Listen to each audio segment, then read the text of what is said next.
Stay on the Roads tab and go to the Toggle Display button.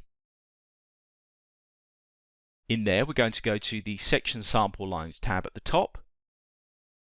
Then we're going to check on the display of the Road 1 section sample lines.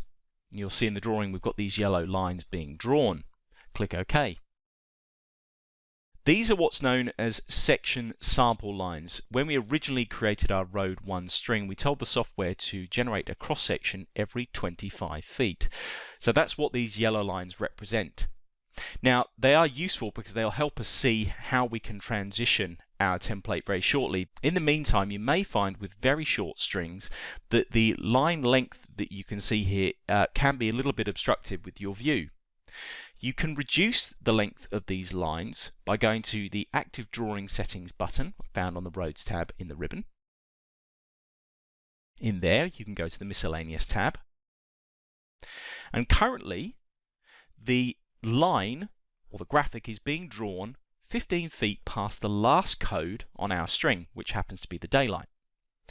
What we might do is change that number to 3 feet, click on Save and Exit, and I'm just going to undertake a regen, so a CAD regen or regen all by typing RE or REA, and that refreshes those graphics for us.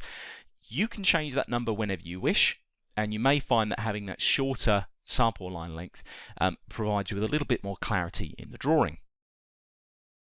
Let's now go back to the design data form. Click on our string, and we're just going to move the view off to one side so we can see what's happening. So these yellow lines represent where the software can draw a cross-section, and we can only have one template applied at every single yellow line. So currently the software has drawn our 8-foot sidewalk template up as far as station 400. Then it looks for the next available sample line. As you can see, there's one here, and it draws the next template, and in our case that was Road 1. If we wanted to change our template at, say, station 405, we currently don't have a sample line there, so we can't make that change. There's two ways that you can manage this. First of all, found on the design data form at the bottom, there is a Add Extra Sections button, and if you click on that, you'll see that you have the option now to add in sample lines at stations of your choosing. The button on the left will allow you to pick a location in the drawing. Now we know we need 405, so we can actually type the number ourselves by typing in 405 in the first cell and clicking on the refresh button. As we do this, have a look at what's going on in the drawing around this location.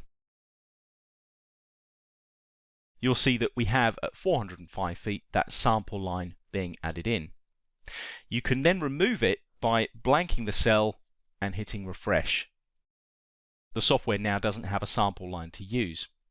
But you can use this tool to add in extra stations wherever you need them. Click on OK. There is a second method.